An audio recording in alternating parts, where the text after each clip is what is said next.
충격적인 일이 벌어지고 있습니다. 일본 전역에서 10대 청소년들이 정부를 상대로 분개하고 있습니다. 놀라운 사실은 그들의 분노가 단순한 학교 부조리가 아닌 한국에 대한 태도와 역사 왜곡을 자행하는 일본 정부로 향하는 분노의 메시지라는 것입니다. 도쿄의 평범한 학생들이 한국으로 수학여행을 다녀온 후 저항이 시작되었다고 하는데요. 무슨 일이 있었던 걸까요? 지금 바로 들어보도록 하겠습니다. 안녕하세요. 제 이름은 야마모토 미즈키입니다. 아니, 사실 한국 이름은 김민주입니다. 하지만 저는 항상 미즈키로 살아왔습니다. 일본 도쿄에서 태어나 자란 17살 고등학생이에요. 눈에 보이는 제 모습은 그저 평범한 일본 여학생에 불과하지만 제 피 속에는 제가 오랫동안 숨기고 싶었던 역사가 흐르고 있습니다. 저는 제1교포 3세입니다. 하지만 그 사실을 아는 친구는 단 한 명도 없어요. 심지어 가장 친한 친구 아야세에게도 말하지 않았습니다. 아니, 말할 수 없었어요. 이 비밀을 숨기기 위해 저는 얼마나 많은 거짓말을 했는지 모릅니다. 오늘도 제 도시락이 맛있어 보인다며 아야세가 도시락을 들여다보며 웃었습니다. 할머니가 정성스레 싸준 도시락은 보기에는 완벽한 일본식이었지만 자세히 보면 어딘가 조금 다른 점이 있어요. 김치를 곱게 다져 넣은 계란말이, 약간 매콤한 맛이 나는 밥. 할머니는 항상 이렇게 조금씩 한국을 숨겨 넣으십니다. 할머니가 만들어주셨어. 그렇게 대답하면서도 제 마음 한구석은 항상 불안했어요. 친구들이 언젠가 알게 될까봐 내가 순수한 일본인이 아니라는 사실을 말입니다. 저는 현재 할머니와 단둘이 살고 있어요. 엄마는 제가 6살 때 지진으로 돌아가셨습니다. 아무것도 기억나지 않는다고 거짓말을 자주 하지만 사실은 선명히 기억해요. 엄마의 따뜻한 손길과 한국어로 불러주던 자장가를, 그리고 아빠는 3년 전 브라질로 일하러 가셨습니다. 경제적으로 더 많은 급여가 들어오는 이유도 있었지만 그 당시 저를 데리고 가고 싶은 생각이 크셨죠. 브라질에서 공부하고 견문을 넓히는 것이 어떠냐고 물으셨습니다. 그때 아빠가 간절히 함께 가자고 하셨지만 저는 거절했습니다. 이유는 단 하나, 저는 이미 완벽한 일본인으로 지금을 잘 살고 있고 친구들, 학교, 제가 사랑하는 이 도시의 모든 것들을 포기하고 싶지 않았어요. 그래서 아버지만 다녀오시게 했고 저로 인해 할머니는 어쩔 수 없이 남게 되셨죠. 가시기 전날 밤, 아빠는 할머니와 오랜 시간 이야기를 나누셨어요. 다음 날 아침, 아빠는 저에게 말했습니다. 할머니가 널 잘 돌봐주실 거라고 하시며 아빠와 떨어져 있는 동안 반드시 성장한 사람이 되어 아빠 앞에 나타나길 바란다는 말씀도 해주셨습니다. 그 말의 의미를 그때는 몰랐어요. 저는 그저 고개를 끄덕였고 아빠는 떠났습니다. 그리고 저는 계속해서 야마모토 미즈키로 살아갔어요. 할머니와의 생활은 쉽지 않았습니다. 할머니는 일본어를 완벽하게 구사하지만 가끔 한국식 억양이 섞여 나왔어요. 집에서는 한국 음식을 자주 해먹고 한국 드라마를 보며 눈물을 흘리기도 하셨습니다. 그럴 때마다 저는 마음이 불편했어요. 왜 우리는 달라야 할까요? 왜 그냥 평범한 일본 가정이 될 수 없는 걸까요? 가장 힘든 날은 학교 공개 수업 날이었어요. 다른 친구들의 부모님은 모두 단정한 일본 전통 복장이나 세련된 정장 차림이었는데 할머니의 모습은 그렇지 못했습니다. 복도에서 할머니의 목소리가 들렸을 때 제 심장은 멈출 것 같았어요. 할머니는 평소보다 화려한 옷을 입고 있었는데 그건 분명 한복에서 영감을 받은 디자인이었습니다. 친구들의 시선이 모두 우리에게 쏠리는 것이 느껴졌어요. 할머니, 왜 그런 옷을 입으신 거예요?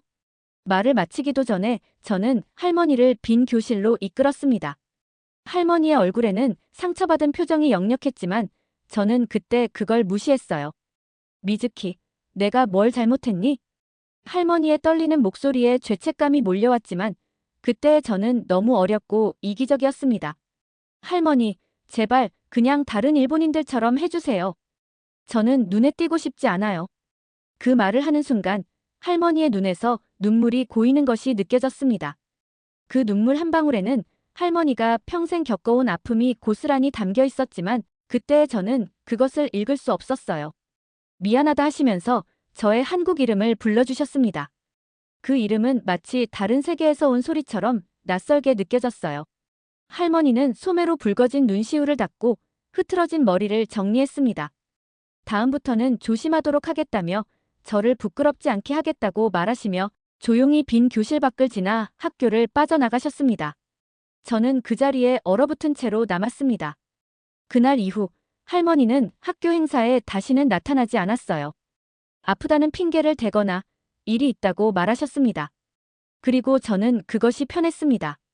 하지만 밤마다 할머니의 방에서 들려오는 작고 슬픈 노래소리가 저의 귓가에 처량하게 와닿았습니다. 그녀는 자신의 슬픔을 감추려 했지만 벽은 너무 얇았습니다. 그런 밤이면 저는 이불 속에서 귀를 막고 울었습니다. 제가 왜 우는지도 모른 채 아마도 그건 제 안에 숨겨진 또 다른 민주가 할머니와 저의 처지를 안쓰러워하며 울고 있던 게 아닐까 생각했어요. 그렇게 저는 두 개의 삶을 살아왔어요. 학교에서는 완벽한 일본 학생 야마모토 미즈키, 집에서는 할머니의 슬픔을 외면하는 이기적인 손녀. 그 두 세계 사이에서 저는 점점 진짜 내가 누구인지 잊어가고 있었습니다. 그러던 어느 날 아야세가 흥분해서 달려왔어요. 미즈키, 좋은 소식이야. 우리 학교 2학년 수학여행이 한국으로 결정됐대. 그 순간 저는 세상이 무너지는 것 같았습니다. 한국이라니요? 제가 그토록 피하고 싶었던 우리 가족의 뿌리가 있는 곳, 무엇보다 제가 부정하고 싶었던 민주의 나라였습니다. 저는 아야세 앞에서 웃음을 지어 보였습니다. 하지만 속으로는 폭풍이 몰아치고 있었어요. 이제 제가 그토록 숨겨왔던 진실과 직면해야 할 순간이 다가오고 있었으니까요. 그날 밤 베개에 얼굴을 묻고 울던 저는 문득 할머니의 방에서 흘러나오는 한국 전통민요 같은 노래소리가 더욱 슬프고 처량하게 들렸던 것 같았습니다. 그 노래 속에는 할머니의 모든 그리움과 아픔이 담겨 있었습니다. 저는 조용히 문 앞에 서서 그 노래를 들었어요. 그리고 처음으로 생각했습니다. 나는 정말 할머니를 제대로 알고 있을까? 할머니의 인생에 어떤 이야기가 숨겨져 있을까? 그때는 몰랐어요. 그 질문이 저를 얼마나 큰 진실로 이끌게 될지 말입니다. 수학여행 준비가 시작되었습니다. 교실은 온통 한국 이야기로 가득했어요. 친구들은 K-팝 아이돌을 만날 수 있을까 들떠 있었고 모두가 기대에 부풀어 있을 때 저만 불안에 떨고 있었습니다. 아야세는 K-팝과 K-드라마에 완전히 빠져 수학여행을 위해 기초 한국어까지 공부하고 있었어요. 그녀의 책상 위에는 한국어 단어장과 여행 가이드북이 가득했습니다. 저는 한국어를 완벽하게 이해한다는 사실을 친구들에게 말할 수 없었어요. 할머니가 어릴 때부터 가르쳐 주셨거든요. 싫다고 투정을 부려도 너의 뿌리라고 하시며 고집스럽게 한국어를 알려주셨죠. 그때는 그게 얼마나 소중한 선물인지 몰랐어요. 집에 돌아와 수학여행 안내문을 할머니께 보여드렸습니다. 할머니의 눈이 갑자기 반짝였어요. 오랜만에 할머니의 얼굴에서 기쁨을 보았습니다. 주름진 손으로 안내문을 만지시는 모습이 마치 보물을 쓰다듬는 것 같았어요. 제가 한국인이라는 사실이 친구들에게 들킬까 걱정된다고 말씀드렸더니 할머니는 서랍에서 낡은 사진첩을 꺼내셨어요. 제가 본 적 없는 사진첩이었습니다. 할머니는 제가 한국에 가기 전에 알아야 할 것들이 있지만 지금은 아직 준비가 안 됐다며 사진첩을 다시 서랍에 넣으셨어요. 그날 밤 저는 그 서랍을 몰래 열어보려 했지만 용기가 나지 않았습니다. 마치 그 안에 제가 마주하고 싶지 않은 진실이 담겨 있는 것 같았거든요. 수학여행 날이 다가왔습니다. 공항에서 비행기를 기다리며 저는 이상하게 가슴이 두근거렸어요. 두려움인지 기대인지 분간할 수 없었습니다. 할머니는 아침 일찍 일어나 제 도시락을 준비해 주셨어요. 평소와 다른 특별한 도시락이었습니다. 저의 외할머니께서 어머니께 자주 해주시던 음식이라며 주먹밥 같은 것을 싸주셨습니다. 한국식 참기름, 그리고 그 속에는 다진 고기와 명란젓으로 간을 한 음식이었습니다. 문득 제 외할머니는 어떤 분이셨을지 궁금했지만 한 번도 물어본 적이 없었습니다. 비행기 안에서 창밖 구름을 바라보며 이 비행기가 저를 어떤 세계로 데려갈지 상상하며 불안에 떨었어요. 옆자리의 아야세는 계속해서 한국어 단어를 외우고 있었어요. 인천공항에 도착했을 때 이상한 감정이 밀려왔습니다. 낯설지만 어딘가 익숙한 공항 곳곳에 한글이 보였고 안내방송은 한국어로 먼저 흘러나왔어요. 그 소리가 마치 오래된 자장가처럼 귓가에 맴돌았습니다. 버스를 타고 서울로 향하는 동안 창밖의 풍경이 점점 낯설어졌지만 이상하게도 마음은 조금씩 편안해지고 있었습니다. 아야세는 연신 사진을 찍으며 흥분을 감추지 못했고 다른 친구들도 새로운 세계에 대한 호기심으로 가득 차 있었어요. 숙소에 도착해 짐을 풀고 첫 일정으로 경복궁을 방문했습니다. 웅장한 궁궐 앞에서 선생님의 설명을 들으며 문득 생각했어요. 이곳이 내 조상들의 나라구나. 한복 체험을 하는 시간이 되었습니다. 친구들은 모두 화려한 색상의 한복을 고르느라 바빴어요. 저는 조용히 구석에 서 있다가 담청색 한복을 추천받아 입었습니다. 한복을 입는 순간 거울 속 제 모습이 낯설게 느껴졌어요. 마치 다른 사람이 된 것 같았습니다. 그런데 이상하게도 어색하지 않았어요. 한복 차림으로 경복궁을 거닐며 이상한 편안함을 느꼈습니다. 햇살이 비추는 궁궐의 처마 끝, 돌계단의 반질반질한 느낌, 그리고 멀리서 들려오는 전통 악기 소리, 모든 것이 마치 꿈처럼 느껴졌어요. 자유시간에 아야세와 궁궐 구석구석을 탐험하다가 우연히 한 작은 전시관에 들어가게 됐어요.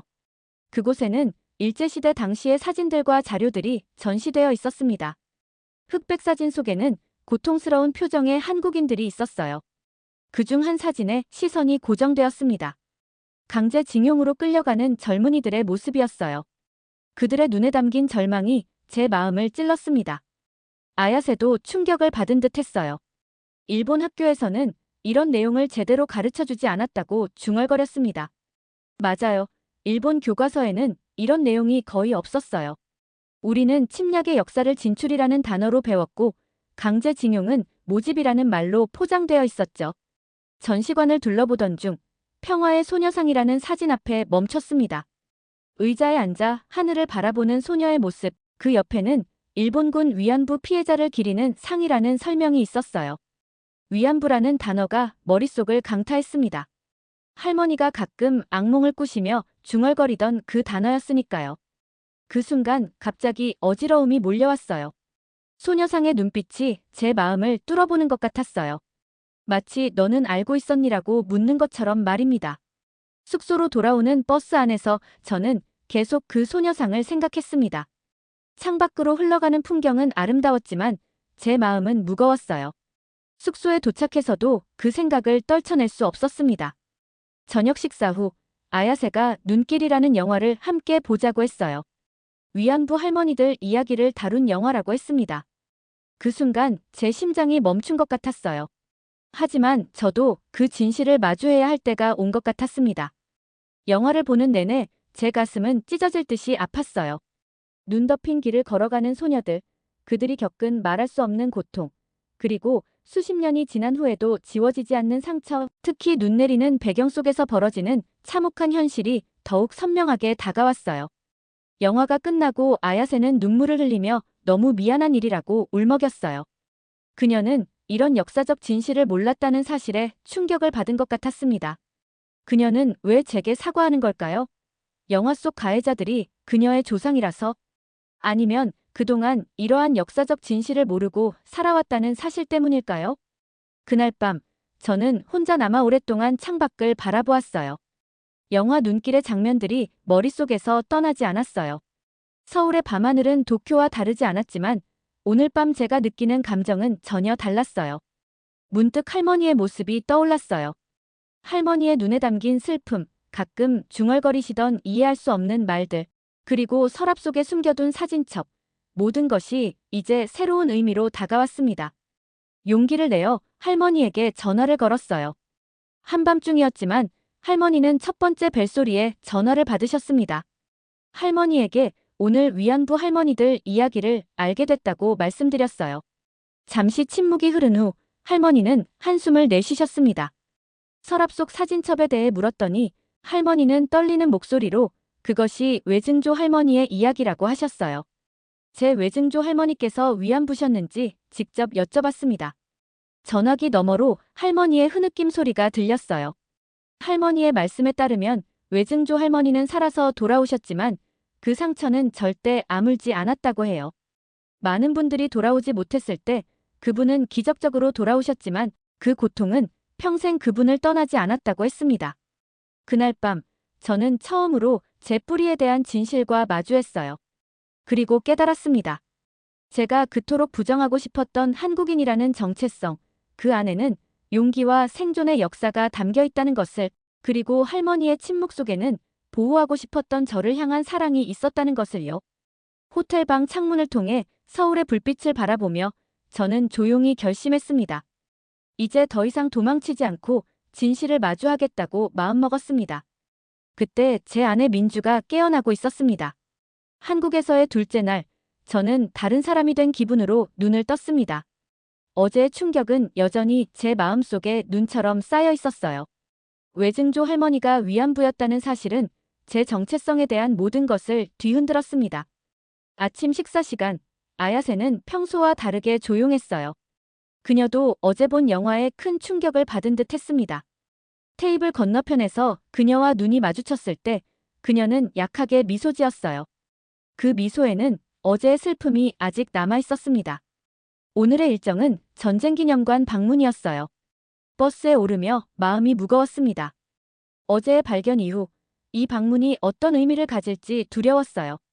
전쟁기념관에 도착하자 선생님은 우리를 몇 개의 조로 나누어 자유롭게 관람하도록 했습니다. 아야세는 자연스럽게 제 옆에 섰어요. 어제 이후로 계속 생각했어. 아야세가 조용히 말했어요. 우리 할아버지는 전쟁에 참전하셨다고 했어. 그런데 전쟁에 대해 한 번도 이야기하신 적이 없으셨다고 들었어. 이제 그 이유를 조금 알 것 같아. 아야세의 솔직함에 놀랐습니다. 그녀에게 뭐라고 대답해야 할지 몰랐어요. 제 마음 한구석에서는 나도 할 이야기가 있어라고 말하고 싶었지만 아직은 그럴 용기가 없었습니다. 전쟁기념관 안으로 들어서자 일제강점기와 한국전쟁에 관한 전시물들이 우리를 맞았어요. 일본이 한국에 저지른 만행들이 사진과 설명으로 전시되어 있었습니다. 그 중에서도 위안부 관련 섹션 앞에서 제 심장이 빠르게 뛰었어요. 아야세의 말에 목이 메었습니다. 그녀는 일본인이면서도 피해자의 입장에서 역사를 바라보고 있었어요. 하지만 저는 한국인의 피를 물려받았으면서도 그동안 그 사실을 부끄러워했습니다. 기념관을 나와 점심을 먹으러 가는 길에 제 휴대폰이 울렸어요. 할머니였습니다. 잠시 침묵이 흘렀습니다. 그리고 할머니가 조용히 말씀하셨어요. 급하게 소포를 숙소로 보냈다고 하시면서 일전에 얘기했던 사진첩이라고 말씀하셨습니다. 전화를 끊고 나서도 할머니의 말씀이 귓가에 맴돌았습니다. 소포가 도착한다니 왜 갑자기 할머니의 마음이 바뀌셨을까요? 어쩌면 제가 한국에서 진실과 만났다는 사실을 아시고 더 이상 숨길 필요가 없다고 느끼신 걸까요? 오후 일정은 서울 시내 관광이었습니다. 친구들은 쇼핑과 음식에 들떠 있었지만 제 마음은 계속해서 할머니의 소포에 가 있었어요. 아야세가 평소와 다른 저의 모습을 눈치채고 걱정 어린 시선으로 저의 손을 잡아주었습니다. 마치 뭔가를 알고 있는 사람처럼 말입니다. 저에게는 그녀의 손이 따뜻한 위로가 되었습니다. 숙소로 돌아왔을 때 예상대로 리셉션에서 제 이름으로 된 소포를 받았어요. 작은 상자였지만 제게는 무겁게 느껴졌습니다. 방으로 돌아와 침대에 앉아 한참을 그 상자만 바라보았어요.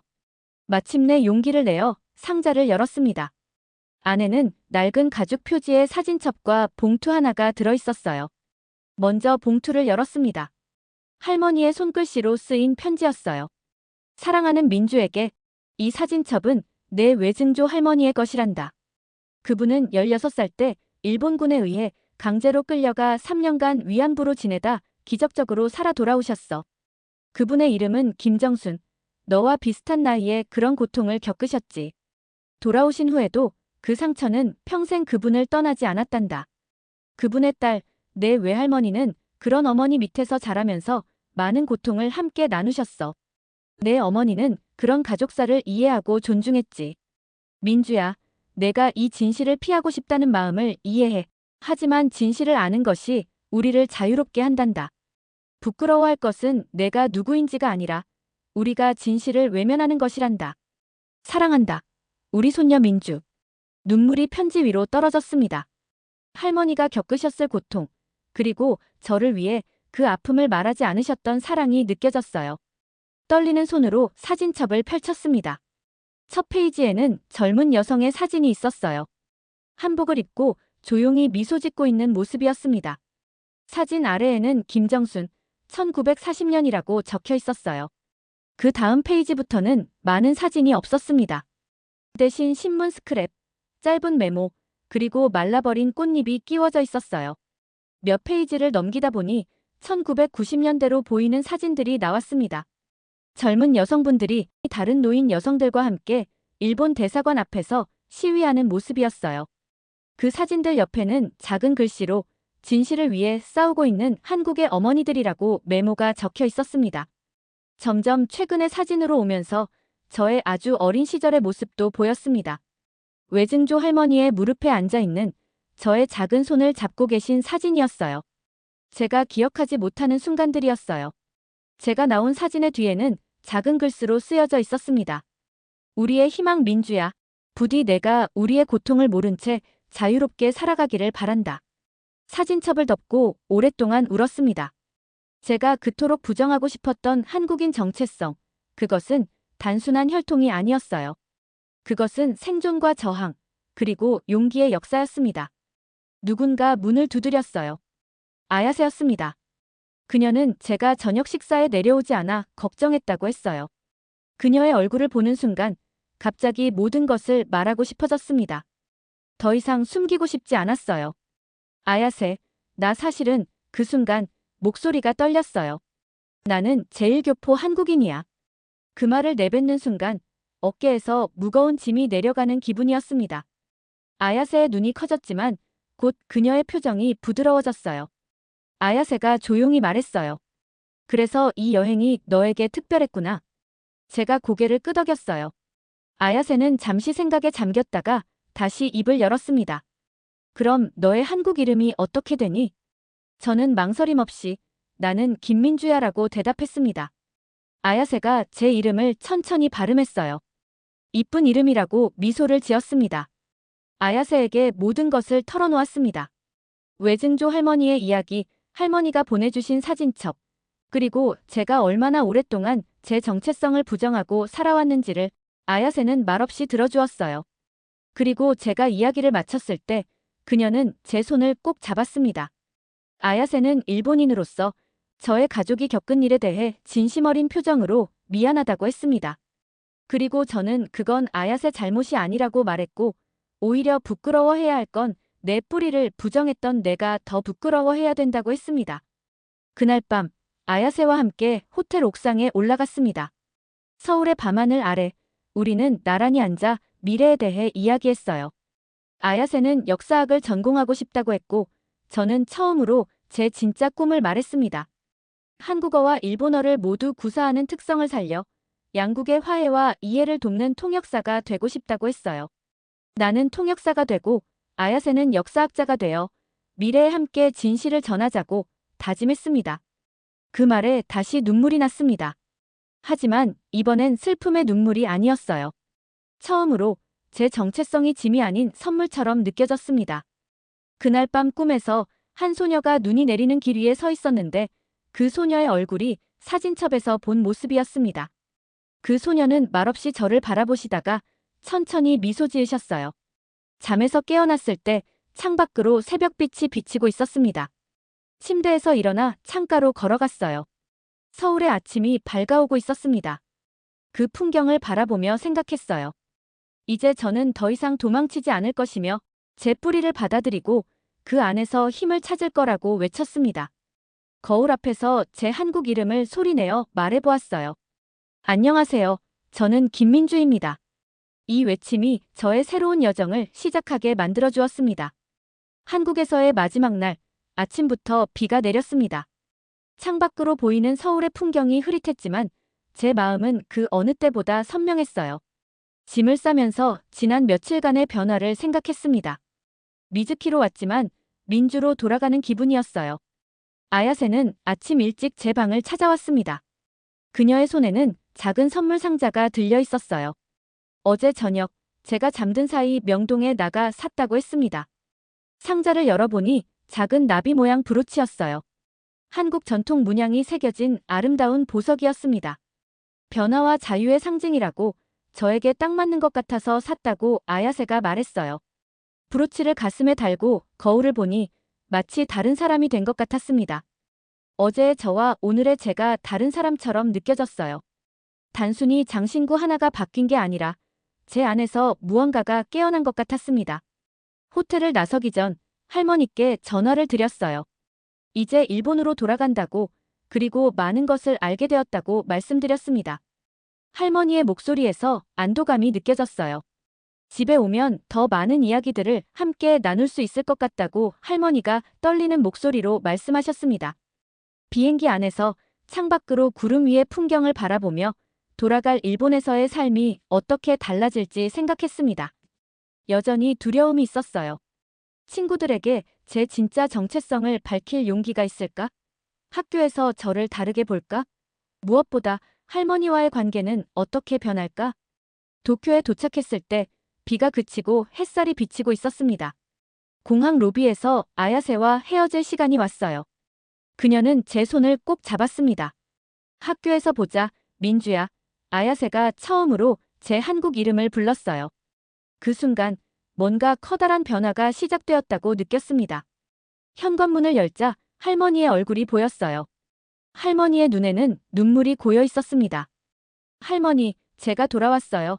민주가 돌아왔어요. 라고 말하며 저도 모르게 할머니를 꼭 안았어요. 그리고 할머니는 저를 부엌으로 저를 이끄셨어요. 테이블 위에는 오래된 나무 상자가 놓여 있었습니다. 상자를 열어보니 몇 가지 물건들이 조심스럽게 놓여 있었어요. 낡은 수첩, 작은 천조각, 그리고 단순한 디자인의 은반지였습니다. 이 수첩은 내 외증조 할머니가 위안소에서 몰래 쓰신 일기란다. 완전한 일기는 아니고 몇 개의 단어와 날짜만 적혀 있단다. 그럼에도 그분이 남기신 유일한 기록이란다. 떨리는 손으로 수첩을 펼쳤습니다. 희미한 연필 자국으로 한글이 적혀 있었어요. 고향, 보고 싶은 엄마, 돌아가고 싶다라고 쓰여 있었습니다. 눈물이 흘렀습니다. 이 천조각은 그분이 입었던 옷의 일부란다.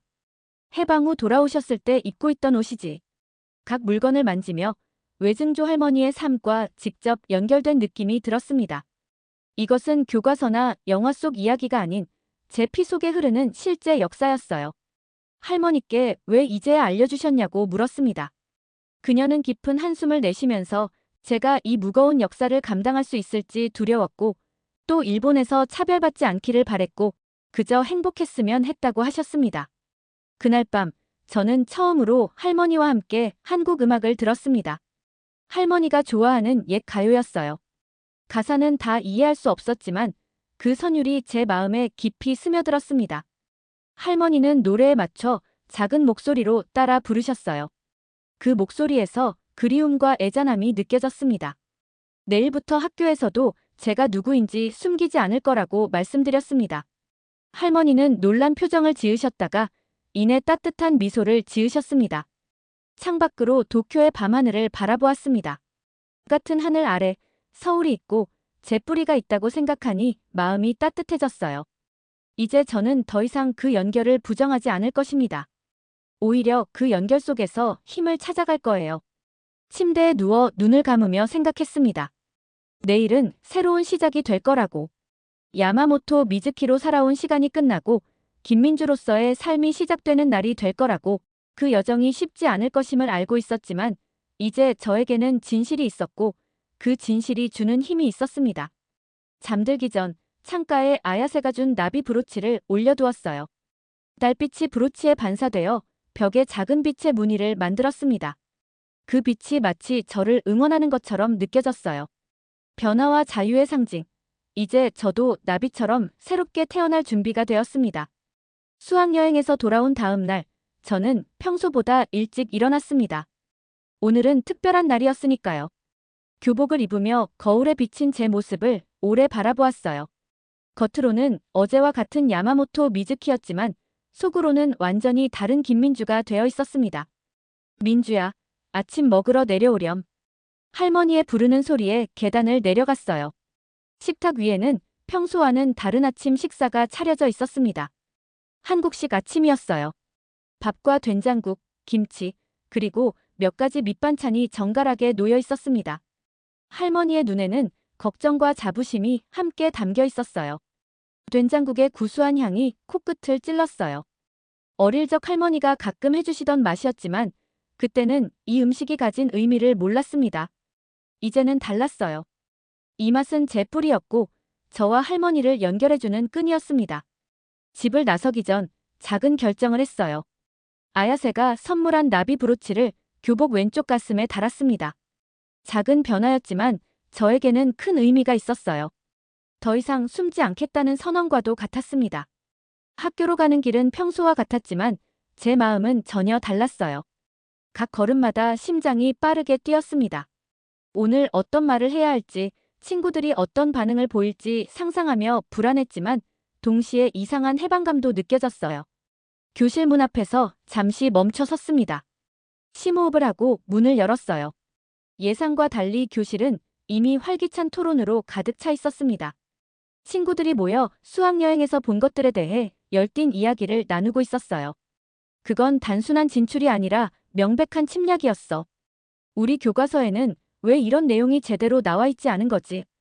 위안부 할머니들 영상을 봤는데 정말 충격적이었어. 친구들의 대화가 귀에 들어왔습니다. 저만 한국에서의 경험에 충격을 받은 게 아니었나 봐요. 다른 친구들도 역사의 진실에 눈을 뜨기 시작한 것 같았습니다. 아야세가 먼저 저를 발견하고 활짝 웃으며 손을 흔들었어요. 그녀의 책상 주변에는 여러 친구들이 모여 있었습니다. 모두 한국에서 찍은 사진과 수집한 자료들을 보고 있었어요. 미즈키, 우리 지금 수학여행에서 배운 것들에 대해 이야기하고 있어. 아야세의 책상으로 다가가자 그녀는 제 가슴의 브로치를 보고 눈을 빛냈습니다.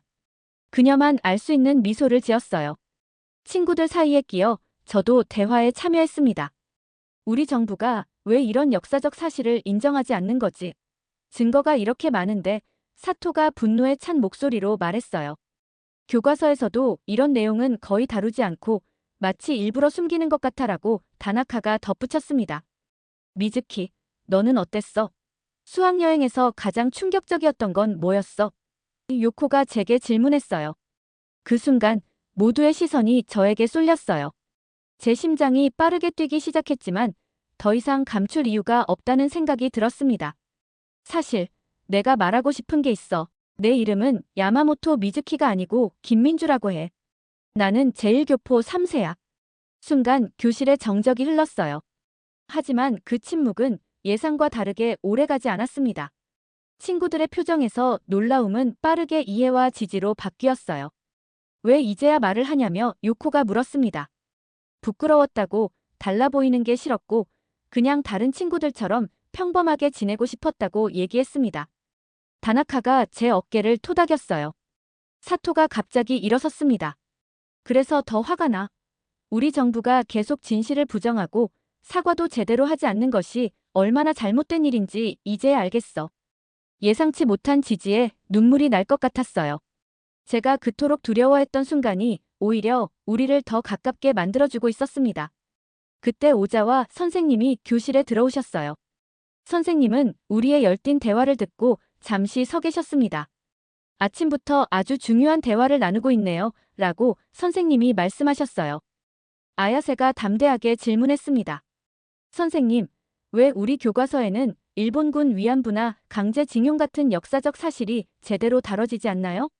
교실이 조용해졌어요. 그런 직접적인 질문은 보통 일본 교실에서 피하는 것이었으니까요. 선생님은 잠시 생각하시더니 깊은 한숨을 내쉬셨습니다. 그건 정치적인 문제이기도 해요. 하지만 개인적으로는 일본이 과거의 잘못을 더 정직하게 인정하고 진정한 화해를 위해 노력해야 한다고 생각해요. 역사를 외면하면 미래도 볼 수 없게 되니까요. 선생님의 예상치 못한 솔직함에 교실이 다시 술렁였어요. 선생님은 계속해서 말씀하셨습니다. 그날의 수업은 제가 경험한 가장 열정적이고 의미 있는 시간이었습니다. 친구들은 자유롭게 의견을 나누었고 선생님도 진지하게 경청하셨어요. 일본 정부의 역사 왜곡과 교과서 문제, 위안부 피해자들에 대한 보상과 사과의 필요성, 그리고 진정한 국가 간 화해가 어떤 것인지에 대해 깊이 생각해보는 시간이었습니다. 수업을 마치며 오자와 선생님이 말씀하셨어요. 여러분 같은 젊은 세대가 역사를 직시하고 진실을 중요하게 생각한다면 우리 사회도 변할 수 있어요. 정부의 인식이 바뀌려면 시민들의 목소리가 모여야 합니다. 그날 이후 우리 반은 역사 탐구 동아리를 만들었어요. 목표는 일본과 한국의 역사적 갈등에 대해 더 깊이 알아보고 진실을 알리는 것이었습니다. 방과 후 아야세와 함께 집으로 걸어가며 그날의 일을 되돌아보았어요. 한국 여행에서 시작된 작은 파문이 제 삶을 완전히 바꿔놓았다고. 하지만 이제 그것은 단순히 개인적인 변화가 아니라 우리 학교 및 사회에 확산되면서 변화는 가능하다는 희망이 생겼어요. 나비 브로치를 손에 쥐고 내일을 생각했어요. 아야세와 함께 동아리 활동을 통해 더 많은 사람들에게 진실을 알리고 일본 정부의 인식 변화를 촉구하는 작은 물결을 만들어 나가겠다고 다짐했습니다. 작은 움직임이지만 역사를 잊지 않고 진실을 알리는 첫걸음이 될 것입니다. 1년이 지났습니다. 창밖으로 벚꽃이 흩날리는 봄날, 저는 제 방에 앉아 노트북을 열었어요. 화면에는 기억의 목소리, 위안부 피해자들의 이야기라는 발표 자료가 띄워져 있었습니다. 아야세와 함께 준비한 학교 역사 프로젝트였어요. 내일이 발표일이었습니다. 1년 전 한국 수학여행 이후 제 삶은 완전히 달라졌어요. 이제 저는 학교에서도 김민주라는 이름으로 불리곤 합니다.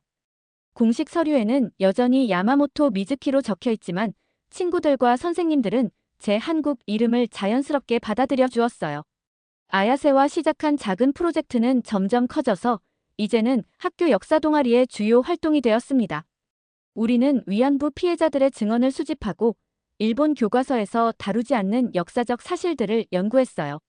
처음에는 몇몇 학생들만 참여했지만 지금은 15명이 넘는 친구들이 함께하고 있습니다. 매일 밤 아야세와 영상통화로 프로젝트를 점검했어요. 아야세는 이제 제 가장 가까운 친구이자 동반자가 되었습니다. 우리의 프로젝트는 단순한 학교 과제를 넘어 진실을 알리는 사명이 되었어요.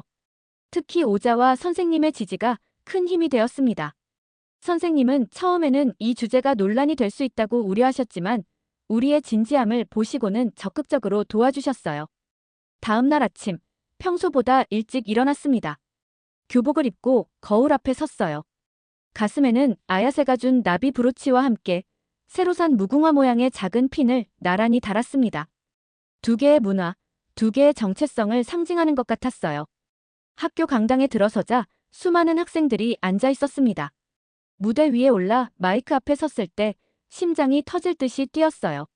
하지만 아야세가 제 손을 꼭 잡아주었고 그 순간 모든 불안이 사라졌습니다. 김민주라는 제 한국 이름으로 발표를 시작했어요. 제1교포 3세로서 교과서에서 배우지 못했던 역사에 대해 이야기했습니다. 발표가 진행될수록 학생들의 표정이 변해갔어요. 처음에는 무관심하거나 당혹스러워 보이던 아이들이 점점 진지하게 듣기 시작했습니다. 발표를 마치고 질문을 받는 시간이 되었을 때 많은 학생들이 손을 들었습니다. 그들의 질문에는 놀라움, 혼란, 때로는 분노가 담겨 있었어요. 우리의 이야기가 그들에게 충격을 준 것 같았습니다. 왜 이런 역사를 제대로 배우지 못했는지, 위안부 할머니들은 지금 어떻게 지내시는지, 우리가 할 수 있는 일은 무엇인지 등 다양한 질문이 이어졌어요. 질문에 답하며 저는 이것이 단순한 과거의 문제가 아니라 현재 진행형의 문제임을 강조했습니다. 역사를 직시하고 기억하는 것이 우리 세대의 책임이라고 말했어요. 그날 저녁 아야세와 저는 학교 근처 공원 벤치에 앉아 있었어요. 벚꽃잎이 우리 주위로 흩날렸습니다. 발표를 성공적으로 마친 안도감과 함께 이상한 공허함도 느껴졌어요. 앞으로의 계획을 생각했습니다.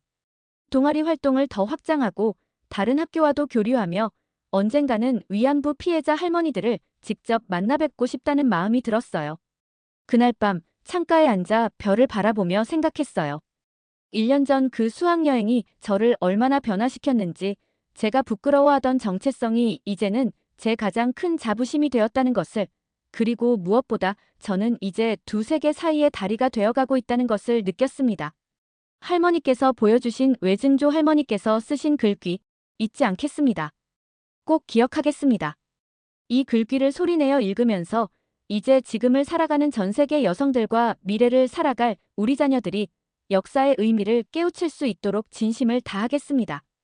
오늘의 사연 어떻게 들으셨나요? 재미있으셨다면 구독과 좋아요로 다시 만나뵐 수 있으면 좋겠습니다. 이상 감동하우스였습니다.